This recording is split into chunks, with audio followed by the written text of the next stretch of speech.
Periodo embrionario y fetal. El periodo embrionario es la primera parte del desarrollo del ser humano. Inicia con la fecundación y termina al final de la 10ª semana de vida embrionaria. Es el periodo de formación de los órganos y es el periodo donde el embrión es más lábil o susceptible a presentar cualquier tipo de problemas. En la primera semana de vida intrauterina es cuando el cigoto pasa por la trompa de Falopio, experimenta divisiones celulares mitóticas rápidas llamadas segmentación. Aproximadamente 30 horas después de la fecundación, para el segundo día, el cigoto se divide en 2 células hijas llamadas blastómeras. Las divisiones ocurren en sucesión rápida y van a formar blastómeras progresivamente menores.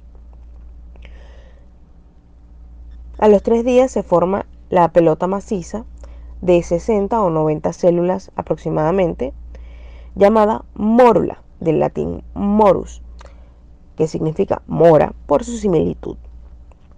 Al formarse la mórula, entra en el útero.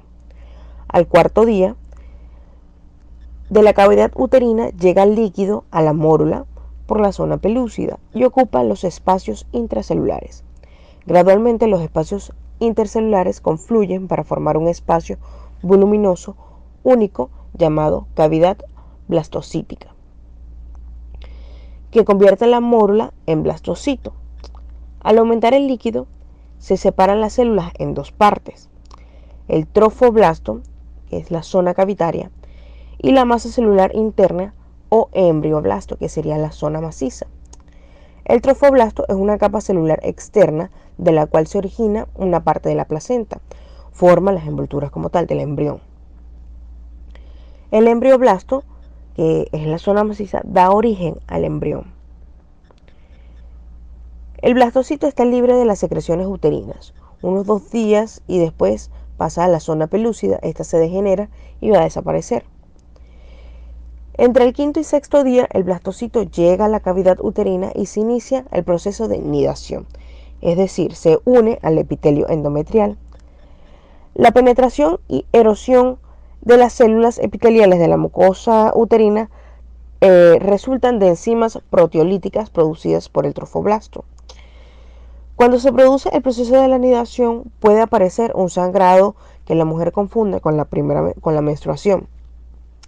A diferencia de la menstruación normal, este es un sangrado tipo mancha que dura aproximadamente 1 o 2 días, producto de la destrucción de las células epiteliales uterinas, claro está.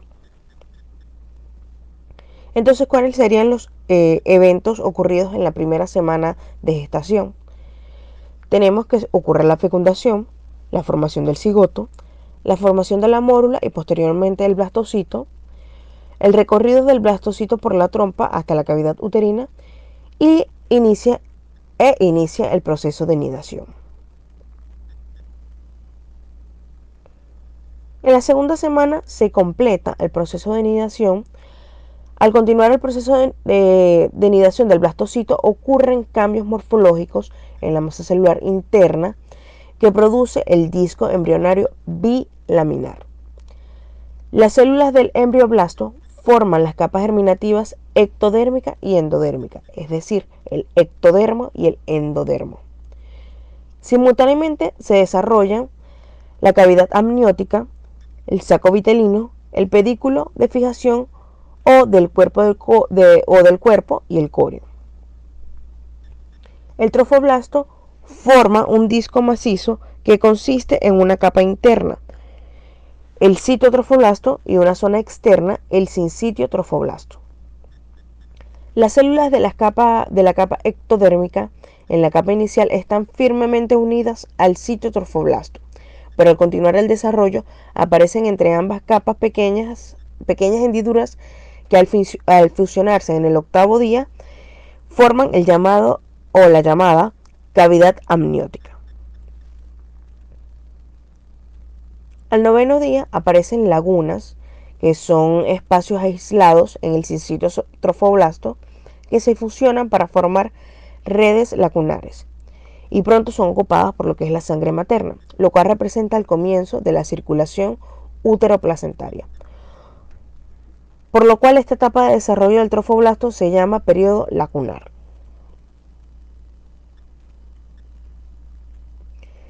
En la tercera semana de vida intrauterina, las células de la zona maciza continúan la diferenciación y se forma la capa restante del mesodermo para construir el embrión trilaminar, es decir, 3 capas o 3 láminas.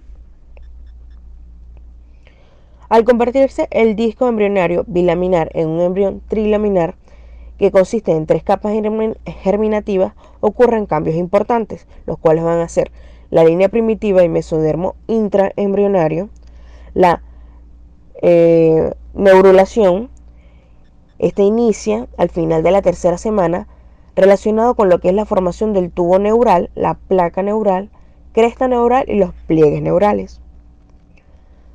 La formación de somitas, que son cuerpos cúbicos que originan la mayor parte del esqueleto axial y la musculatura concomitante. La formación de celoma, que origina las cavidades corporales pericardíacas, pleurales y peritoneal. La formación de sangre y vasos sanguíneos. Y la formación de las vellosidades, que son los que absorben los nutrientes de la sangre materna y excretan el producto de desecho del embrión hacia el mismo. En la cuarta semana tenemos que se empieza a producir lo que es la organogénesis. Bueno, de la cuarta a la 10ª semana, disculpen. En la cuarta semana tenemos que el embrión mide 4 milímetros, no tiene forma humana y es de esbozo de miembros, cabeza y demás estructuras. Este va a ser casi recto y se advierte o se avecinan los arcos branquiales. En la quinta semana mide 8 milímetros, tiene esbozo de ojos y miembros, aún no tiene forma humana y el crecimiento de la cabeza excede al de las otras regiones. En la sexta semana el embrión empieza a tener un aspecto humano, pero todavía no tiene forma humana. Mide aproximadamente 13 milímetros. Al final de la 10ª semana, que sería el final del periodo embrionario, ya posee forma humana, sistemas completos y mide 61 milímetros. Sigue el comienzo de lo que es el periodo fetal. No se forman órganos, hay crecimiento y desarrollo del embrión.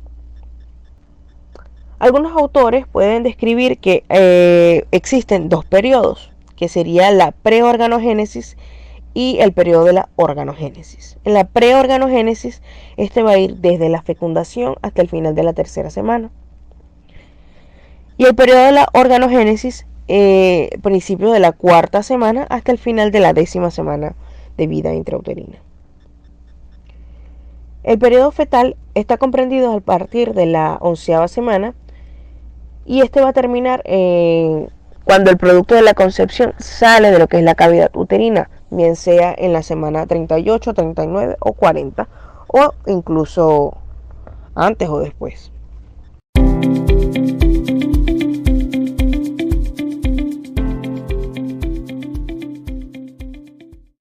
Tiene que tener en cuenta algunas definiciones, como lo son el periodo embrionario, que es el periodo más importante del desarrollo humano, porque durante él se advierte lo que es el comienzo de las estructuras externas e internas mayores. Es el periodo, o se considera el periodo crítico del desarrollo. El periodo fetal, que es un periodo que comienza a partir del tercer mes hasta el final de la vida intrauterina, se caracteriza por la maduración de los tejidos y órganos y el crecimiento rápido del cuerpo. La organogénesis, que es el lapso en el cual se forman todos los órganos y sistemas mayores entre la cuarta y octava semana. El aborto, que es la interrupción del embarazo antes de la semana 20 de vida intrauterina. El parto inmaduro, que es el producto de la concepción expulsado entre la semana 20 y la semana 30. El parto prematuro o pretérmino, que sería entre la semana 30 y la semana 36. El parto a término, que es a partir de la semana 37 hasta la semana 40. Y el posttérmino o postmaduro, que sería después de la semana 40. El FUR, que es fecha de última regla o fecha de última menstruación, En cuanto a la embriología del aparato genital, el sexo cromosómico y genético está determinado por lo que es la unión de los cromosomas XX o XY, y esto ocurre en lo que es el momento de la fecundación. La determinación morfológica inicia a partir de la 7ª semana de vida intrauterina. Se conforman los genitales internos y externos, etapa en la cual las gónadas, ya sean ovarios o testículos, comienzan a adquirir caracteres sexuales. Hasta de la semana 14 a 16 terminan de formarse lo que son los genitales externos.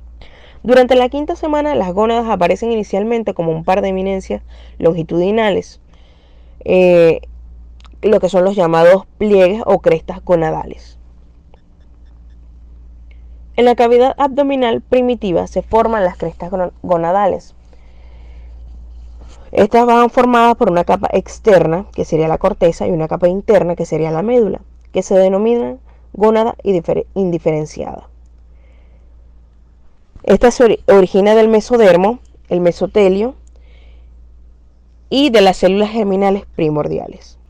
En la 6ª semana, las células germinales primordiales, que vienen generalmente del mesotelio, comienzan a migrar a lo que es la corteza y la médula, estimulando su crecimiento.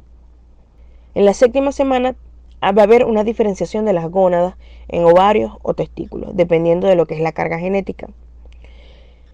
Tenemos que el sexo genético se establece en la fecundación, como ya lo habíamos mencionado, ya sea por la carga de XX o XY. Pero el sexo gonadal es regido por el complemento cromosómico sexual. Antes de la 7ª semana de vida embrionaria, tienen un aspecto idéntico a lo que son las gónadas entre el varón y la mujer. Si el embrión es genéticamente masculino, las células germinales primordiales tienen un complejo de cromosomas sexuales XY. Por influencia de lo que es el gen SRY, localizado en el brazo corto del cromosoma Y, se codifica el factor determinante testicular, una proteína que actúa sobre la médula de la gónada indiferenciada para que crezca, mientras que la corteza se va a degenerar. A partir de la médula de la gónada, esta médula indiferenciada se origina el testículo, mientras que en el ovario se origina a partir de lo que es la corteza.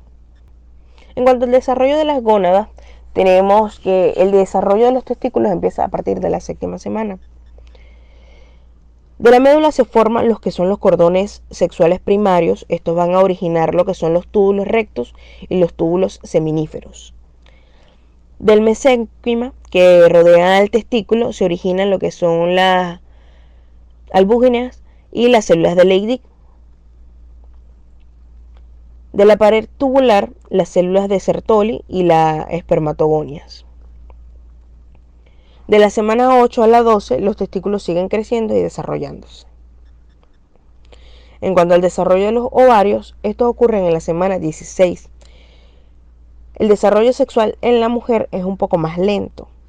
La gónada diferenciada comienza a diferenciarse a partir de la semana 16 y no en la 7ª, como lo ocurre en el caso del hombre. Esto se debe a que la corteza crece hasta un punto en el que se destruye la médula y ocurre desde la semana 7 a la 16. En la 16, de la corteza se desarrolla un ovario. Vamos a tener que la corteza se forman los cordones primordiales. Estos producen los folículos primordiales, que son las oogonias. En cuanto al desarrollo de los conductos genitales, los embriones, tanto masculinos como femeninos, tienen inicialmente dos pares de conductos genitales, los conductos mesoníferos o de Wolff y los conductos paramesoníferos o de Müller. Los conductos de Wolff drenan del mesonefro y persisten en forma de conductos genitales masculinos. Los conductos de Müller forman la estructura interna de la mujer. Ambos conductos se acercan a la línea media y se fusionan formando el primordio útero-vaginal o conducto útero-vaginal en forma de Y. En el embrión masculino, el desarrollo de los conductos de Wolff y regresión de los conductos de Müller por la presencia de lo que es la testosterona estimula a los conductos de Wolff, haciendo que se multipliquen y crezcan. Y lo que es la sustancia inhibidora de Müllerina va a degenerar los conductos de Müller.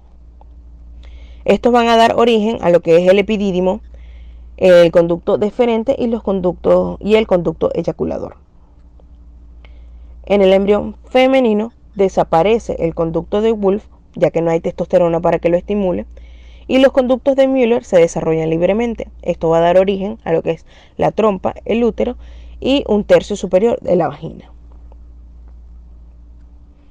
En cuanto al desarrollo de los genitales externos, esto ocurre en la semana 12. Los genitales externos también pasan por lo que es un periodo donde no se pueden distinguir si son femeninos o masculinos.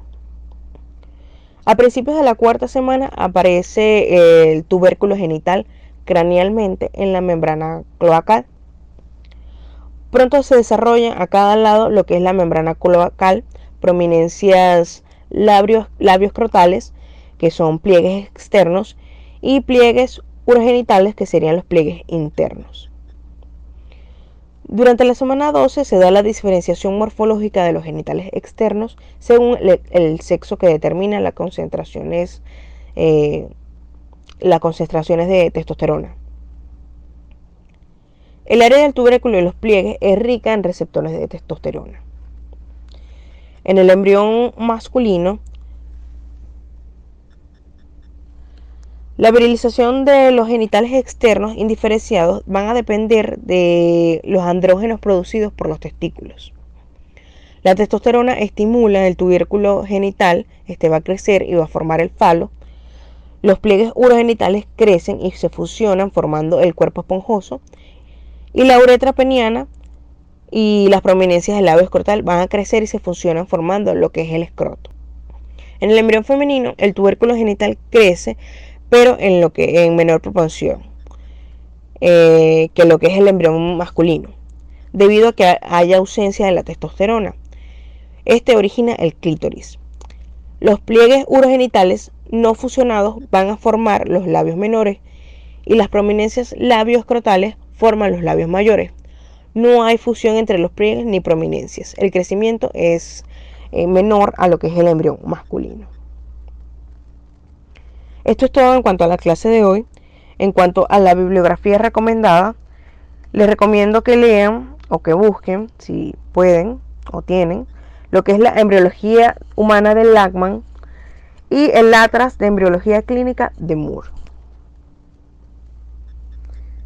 Y eso es todo. Hasta luego, chicos.